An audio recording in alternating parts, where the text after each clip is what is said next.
This viral car jump video, let me know if it's actually real and how it came about. Yeah, it's real.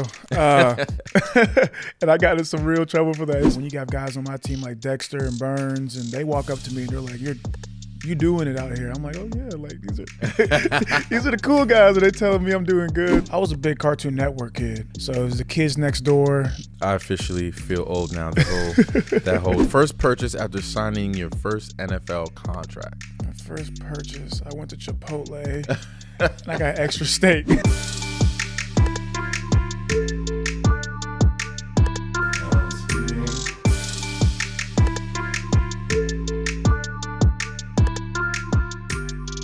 All right, what's up, everybody? Welcome to the Players Lounge, brought to you by Sony, the official headphones of the New York Giants.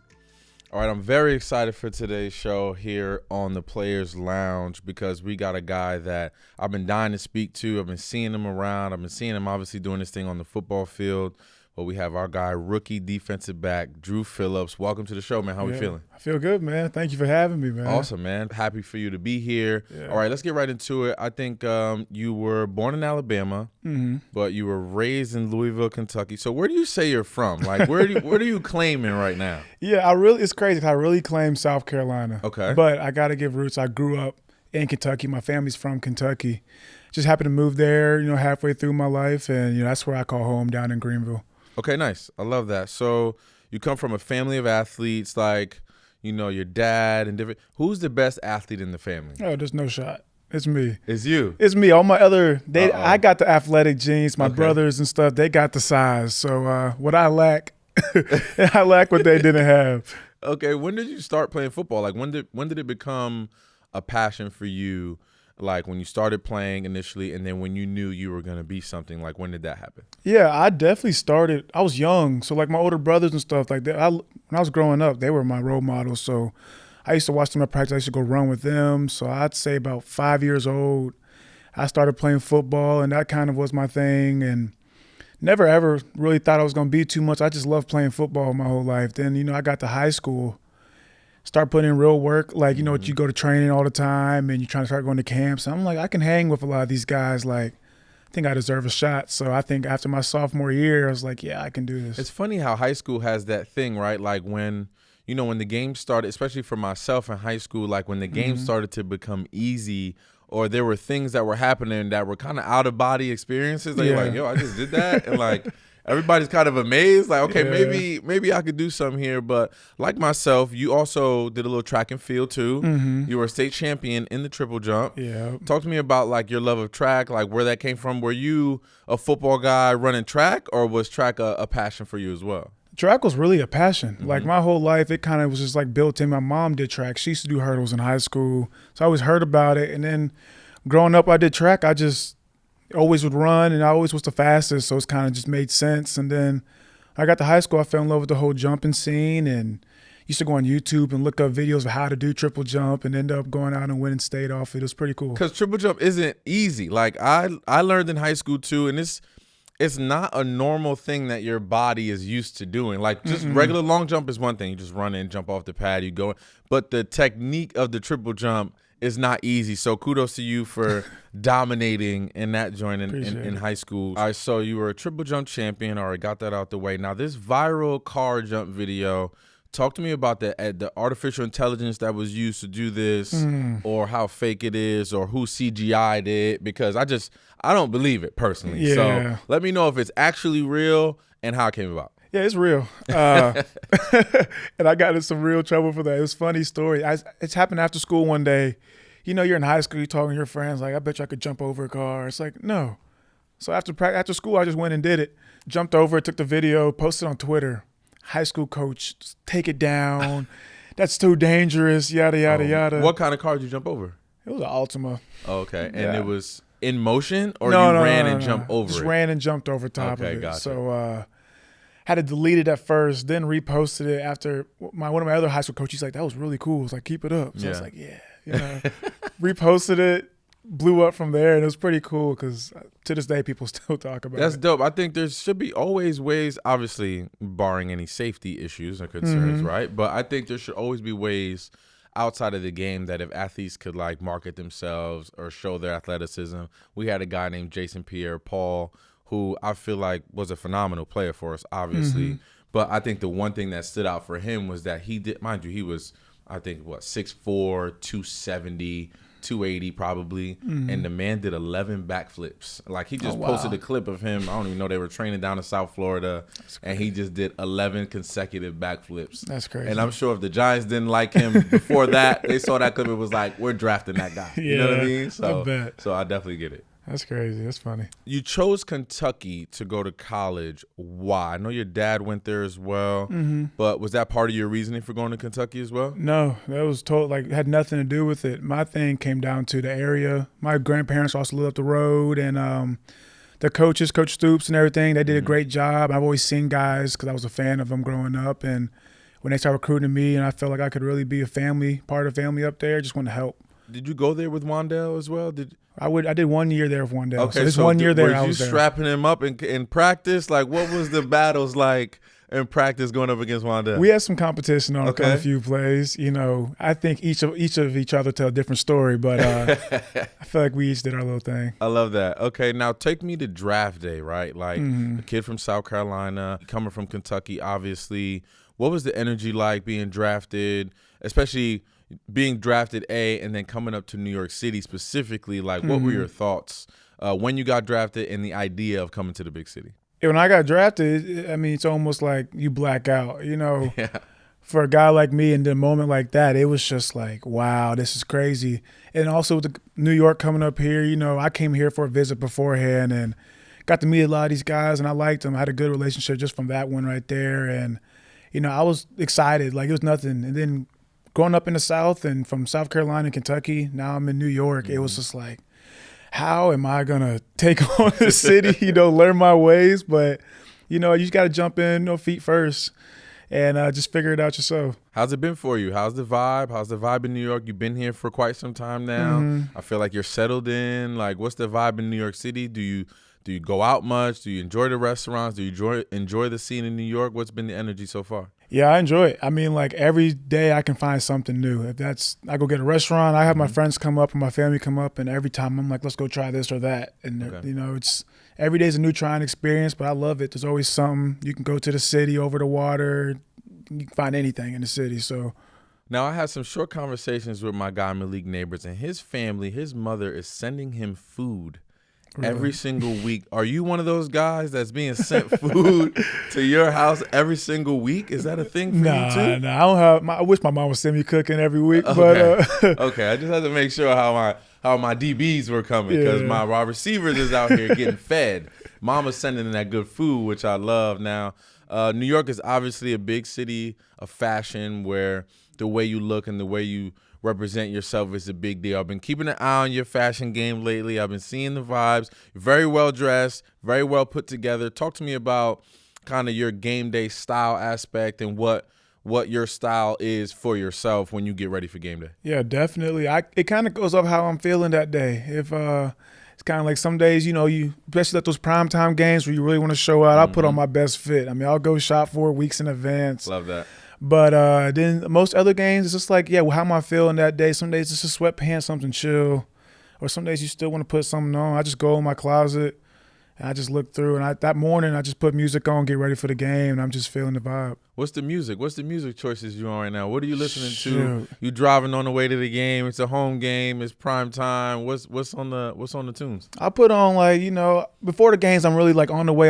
I listen to rap a lot, just kind of get the vibes going a little bit. So I listen to some Gunna or some Lil Baby, you know, things of that sort. But then when I get here, it's more chill vibes. I'm listening to my R&B music, the whole genre, and I'm just relaxing, getting ready to know what I got to take on. Are you a fan of, like, the Louisville? Are you a Jack Harlow guy? Are you listening to those guys? I listen to them, yeah. Because Louisville kind of had a moment and still does. I mean, those guys are still relevant, still doing your thing. So I was a guy that had some superstitions when I was playing, right? Like, I wouldn't say some, more of a routine, but I did have, much to the chagrin of everybody in here, there was a collective gasp when I told everybody that I wore the same sock for a few years.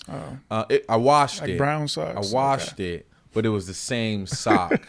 and there was a whole thing around that. But do you have any superstitions that you do, or any routines or anything that you do before game day? No same socks.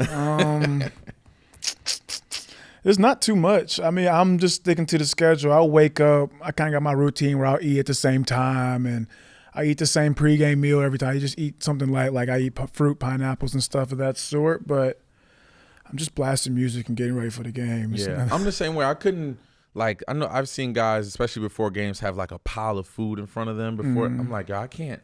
I'd probably throw up if I had a bunch of food and then tried to get myself ready to play. So I'm kind of with you on that, on the light meal vibe. Now, it's your rookie season. What has been your like moment where you're like, okay, I'm in the league now? Like this is a different thing than college. Maybe as a receiver that you went head to head against and did something, or you had a moment with with another person or another opposing athlete that you were like, okay, this is different. I'm in the league now. What was that moment for you? Yeah, I think I had a game, my second game against the Commanders, and the guys up here, they let me free. I just kind of felt in tune with the game plan and what was going on. And when you got guys like, I don't really mind about the other team, but when you got guys on my team like Dexter and Burns, and they walk up to me and they're like, you doing it out here. I'm like, oh yeah, like these are these are the cool guys, and they telling me I'm doing good. So it just kind of fuels me. But that game was a good one for kind of like, okay, I can go out here and I can bang it out with these guys. I belong. So it was pretty fun. I love that. I think there's something when the leaders of the team kind of come up to you and say, like, you're one of us now. Yeah. Like when they give you that stamp of approval, that's always a great thing. I had some defensive back comps for you, but who do you model your game after?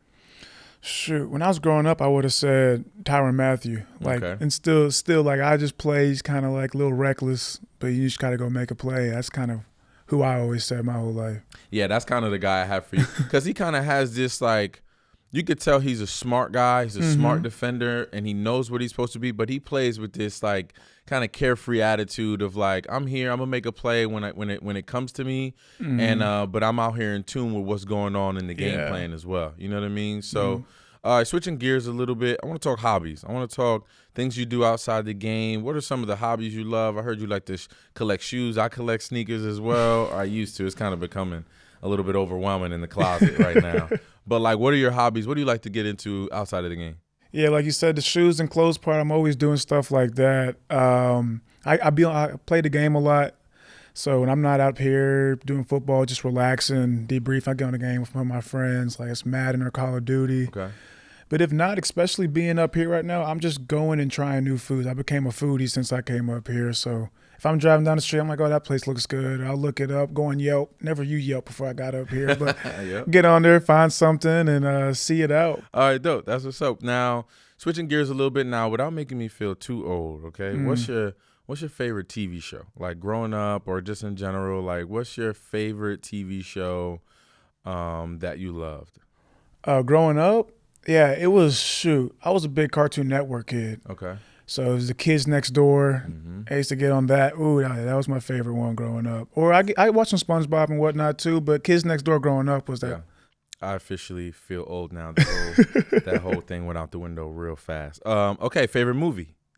Again, maybe I might feel old again here, but talking about growing up? In general, just your favorite movie, and then give me your all-time, let's go with like your top 3 movies of all time. Top 3 movies of all time.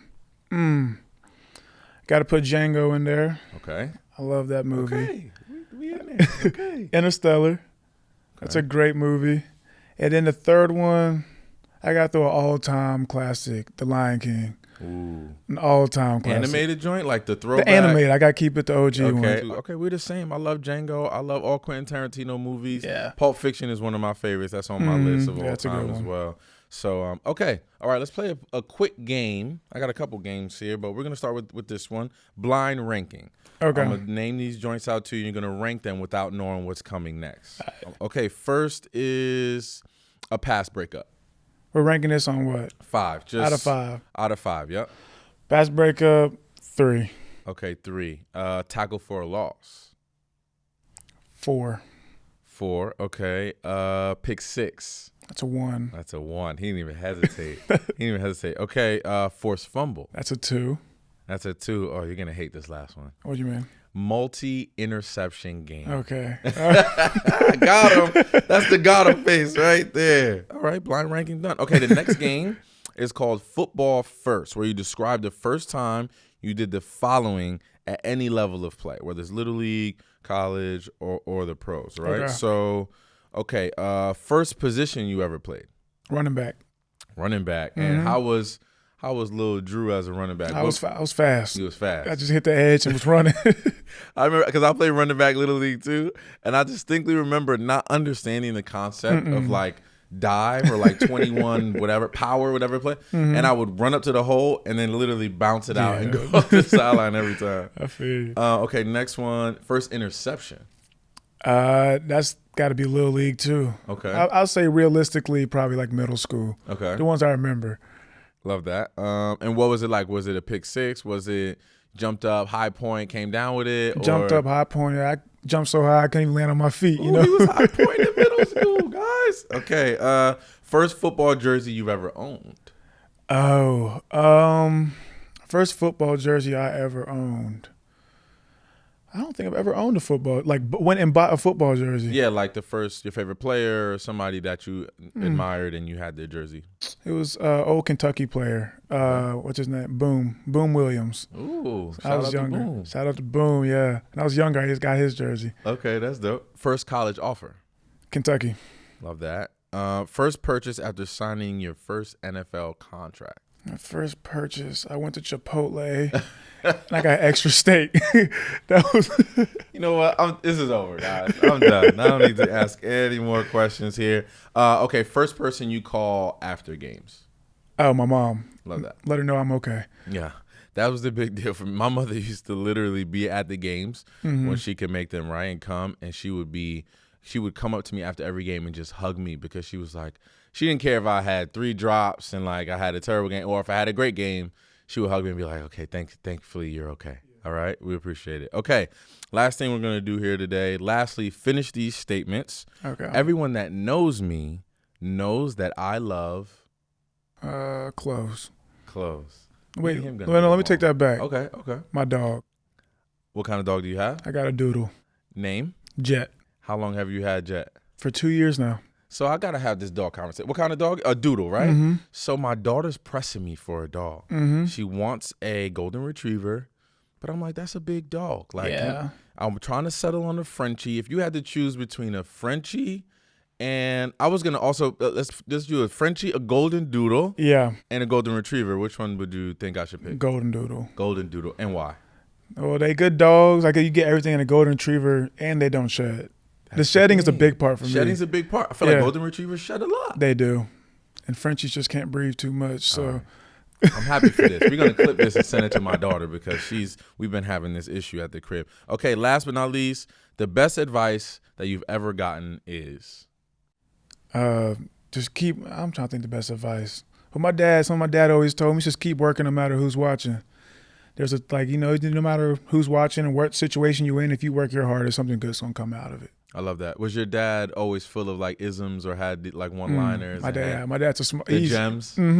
He had all those little tricks and sayings and whatnot. And when I was younger, he's just like, oh well. But I got older, I'm like, oh yeah, these mean something. Clip. Yeah, it's crazy this how is what like that meant. Your parents have that tricky way of like saying those things that as a kid you're like, what does that even? The big one for me was, them guys right there on the corner, they're gonna be there when you get back. Like those same guys are gonna be exactly where they're at. And I'm like, Dad, there's no way. These guys are 20 years old. They're going to be doing stuff in their life.